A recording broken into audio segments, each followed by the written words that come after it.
coming through, I was trying to get some data. It was interesting.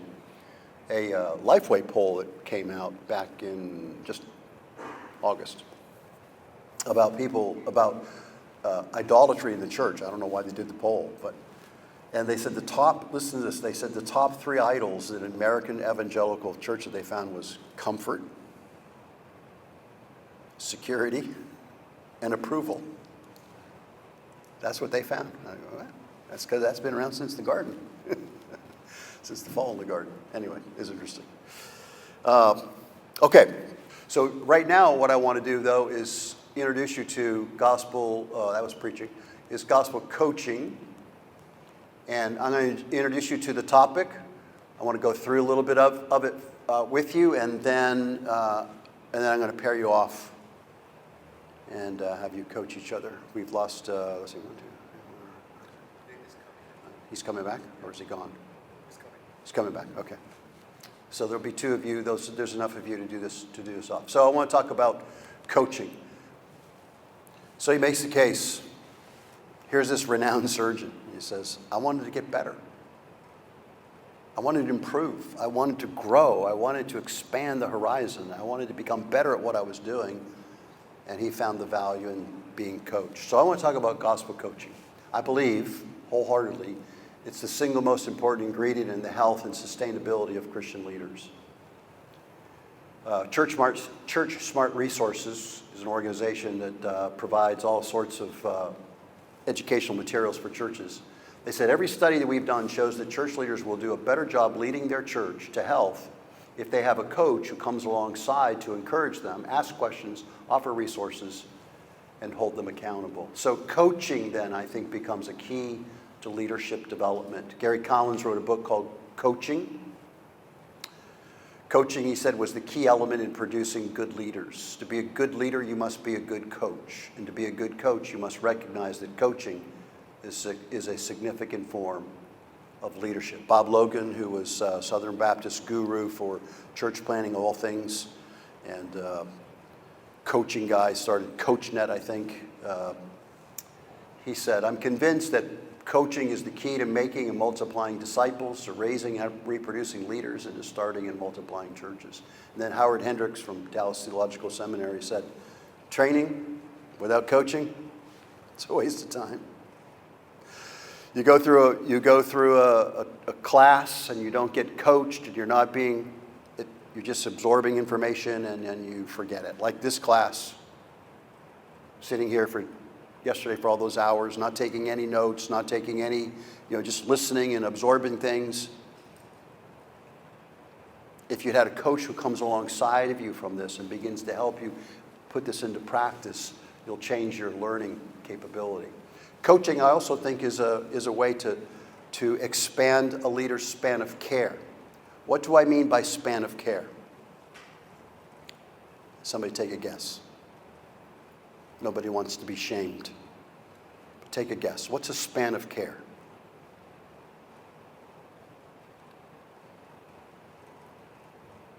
So we're going from the unknown, you don't know. Is that the problem? So a span of care is what? How many people can you take care of? What's your span, right? How many people can you legitimately care for as a shepherd, as a pastor, as a leader? How many people can you actually... So the church that I started in, the last church that I started, we used to have this saying. It says, everybody cares for somebody, but nobody cares for more than 10. And the reason was because Jesus took care of 12. None of you were Jesus. And so we figured, okay, well, you should probably take care of 10 people. Because people are working jobs, and they've got families, and they're trying to, pay bills, and they're trying to stay on top of everything, and they've got to care for people. Well, how can you care for 25 people or 30 people? I'm working in a church right now. We're doing a Bible Grace Initiative in a very large church. They have 20 elders. On top of all the duties they're asking each elder to care for 20 families. 20 families. Now do the math. That's a lot of people. On top of all the things that they've got to do, on top of their own families that they've got to care for, jobs they've got to do. That's a lot of, that span of care is too large. So to increase your span of care, I'm saying become a coach and begin to empower the people to do the ministry underneath you to care for one another. Gospel-centered churches is the only hope that we need. That's why we need to coach leaders. And coaching is not simply just some methodology. I'm not going to throw you into the pool with just a methodology. Say, just coach. Doesn't matter how you do it. Just do coaching. It does matter what you do because theology matters. And this is the typical method in most churches. So we as leaders, we invite people to a training event. We tell them what we want them to do, and then we delegate it. All right, now go do it. You want to be a small group leader? Here's a little book on small group leading. Now go lead a small group. Want to be a disciple maker? Here's the materials on disciple making. Now go lead discipleship. You want to be a Sunday school teacher? Here's a class on being a Sunday school teacher. Now go teach them to go teach the kids. So we tell, and then we delegate. Coaching comes in and says, okay, we tell people, but then we coach them while they're doing it. So we're problem solving while they're going along the journey of that leadership role or of that involvement, so that they are fully delegated to be able to do it. And they feel empowered and helped along the journey. So gospel coaching is an intentional, here's what I mean by it. It's an intentional gospel conversation. Multi-dimensional. It's not just asking questions, but it's not just telling. If I'm just asking you questions, I got a public defender. I got a lawyer in the room. If a person's just asking somebody questions, what's that called? An interrogation, right? I'm asking you questions, and you just answer the questions I'm asking you. Don't say any more. I just ask you questions. I'm interrogating you, right? So coaching is not just asking questions. That's just one way. That's interrogation. And it's not just telling. A lot of coaches get in this mindset of, so somebody asks the questions and I tell you what to do. Well, that's not coaching either. That's not coaching. It's a multidimensional conversation, but it has focused discussions about the leader's relationships, his relational life, his own personal life, his health, his education, his personal goals, where he wants to go in life, how he's doing, with his weight, or how he's managing if he has medical issues, or his relationship about his spouse, or his children, or his parents, or people at work, people in the church, his missional life, like his leadership role in the church, or his job, like what's happening in his job and how's that going and how's that affecting him, and his spiritual life. How's he doing with Jesus? How's it going with God? What's his prayer life like? What's his study life like? How's the gospel being applied to his world and all these other places? Because I think every issue that a leader presents to you has a heart component related to it. So here's what I mean by that. It doesn't matter what the issue is that the leader brings to me that they're struggling with. I can't get my people to come more than once or twice a month. And so I'm trying to figure out, how do I motivate them to come to church? Because they're not coming to church. Now, we can build a strategy in coaching with that and help them figure out how to get the people there. But that has a heart component related to it. There's fear, there's anxiety, there's personal, a sense of, we've got to get a bigger church, we've got to get more people here. Whatever's happening inside that leader's got to be dealt with. Because if it's an idol that he's after, right, then I help him achieve his idolatry, I haven't helped him. Even though he could get more people to come to church, I still haven't helped him because he's achieved his idol. So every issue has a heart component related to it as we're going along. So as we coach, we coach with the eyes for the motivational drive. And Gospel 3D always has a place in gospel coaching. So here's the outline of the conversation. So it's an intentional gospel conversation. In other words, we're not just free-flowing in our time together. I give you an outline of how this conversation ought to go. And the first part of that conversation is you got to connect with the person. You got to spend some time getting to know them and know their story and know their background and know where they are in life and know what their dreams are and understand their pains. You got to know, if you're going to really coach somebody and you're going to be as a shepherd in your church, you got to know their backstory. You better know their backstory. You better know how God created them and what passions they have and what abilities they have and what desires they have. And then you got to know where sins damage them. You got to know how it's affected their lives and how Jesus rescued them. And what place do they have in the renewal of all things? Because God has a destiny for them. That's getting to know them. It's connecting with them, finding out what's going on in your family, what's going on in your marriage, what's going on with your kids. Because if you're coaching somebody as a shepherd, and you're coaching them in their life and helping them, or mentoring them, you might want to call this mentoring, but and you're working with them and you don't even know who their family is, then you're missing an important part of caring for them and of helping them in their journey. So you got to connect. Then we call review. Now, today you're gonna have an opportunity to coach, but you're not going to be able to review anything because you haven't been talking with anybody about anything, right? So in the review time, when you get into your coaching situation today, I want you to spend the review time to talk about an issue in your life that you'd like to get some coaching in. You'd like to get somebody to talk to about and ask questions about and pursue. So that's the review. You review what you've been talking with them about. Then they have an objective that they want to work on. In other words, we get to the place where you go, okay, this is the thing that I need help with. This is the thing that I need most of. And we set an objective of what does that thing look like if we were to accomplish it.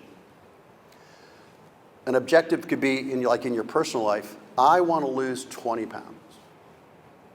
That's an objective. I want to spend quality prayer time with the Lord on a regular basis. That would be an objective. I want to grow in my friendship with my oldest son. That would be an objective. And then, so once you identify what that is, then you help them build strategies of how they're going to accomplish that. So you ask questions in your strategy. So you want to lose 20 pounds. Well, what are you going to do next? Is there someone you're going to call? Is there a diet you're going to go on? Is there a website you're going to go to? What are your steps to have you get into better health by losing weight? Okay? I don't want to lose 20 pounds. Just using it as an example. I need to lose 20 pounds, but I don't want to because I have a comfort idol. And I love my comfort more than I love exercise. Take that out of that tape. Delete that, right? You do not put that in that video you're making. I'll sue you. All right, and then supplication, prayer. Now, I put it at the end because it makes cross and it makes for selling books much easier. But prayer doesn't have to come at the end of the conversation. Prayer can be at the very beginning. When somebody's sharing something about their life, about a tragedy that's just happened, about a child that's been hurt or connecting, you can stop right there and say, let's pray about that. Or when they bring up an issue and says, man, God showed up. We had such a brilliant time at the ordination service Sunday evening, and we've installed these 3 new elders. You can stop right then in your coach and go, man, let's just stop and thank God for that. You don't have to wait till the end. Celebrate. Right? So prayer is an important part of gospel coaching. Okay, in your handout that you had, how many of you kept that? Because if you didn't, I've got, everybody kept their handout? Okay, in your handout that you had, so on, I don't know what the page says, it says Tuesday morning, gospel coaching for change. So I've just been through the top there. So what are you going to do? So you're going to coach each other using the coaching conversation, the model that I just called with the cross, okay? And remind you, it's an intentional gospel conversation. It's theologically, I'm not trying to make you stick to a methodology. It has this heart component related to it, okay? So you're going to go through this coaching time with your friend. It's about, I'm going to give, well, this says 20 minutes. You've got, let's just call it 25 minutes. 30 minutes. And then I'll put my clock on for 25 minutes as soon as you get into your groups, and you got about 25 minutes. Here's kind of the layout. You spend about 5 minutes connecting, just batting it back and forth. How are you? Getting to learn them. I've got questions for you on the next page. If you're scared about, well, I don't even know what to begin to ask, well, I've given you the guide. Here's some of the questions. You can do it. It's not an interrogation. Counselor, it's not an interrogation. It's a conversation. So you don't say, so how are you doing personally? He tells you. How are you doing in ministry? He tells you. What kinds of things did you do for fun this week? He tells you. What type of things do you want to do for fun next week? No, that's not a conversation. All right. So I want you to connect. You spend about 5 minutes. Then 2 minutes, and in that 2 minutes, you ask the person that you're coaching, so is there an area in your life, something in a relationship, something personally, something at work, something at the church, something spiritually between you and the Lord that you'd like to be coached in, you'd like to talk through, you'd like to get some help on? And then you can talk about whatever that issue is. All working towards clarifying, okay, so if this is the issue, so what would be the thing? What's the objective that you want to accomplish with whatever that issue is? I'm struggling in my relationship with God. I don't feel close to Him, and that's the struggle that I'm having. Okay, so let's work on an objective. Like, what would clarify then to help you in this uncertainty that you have in your relationship with God? Get to an objective.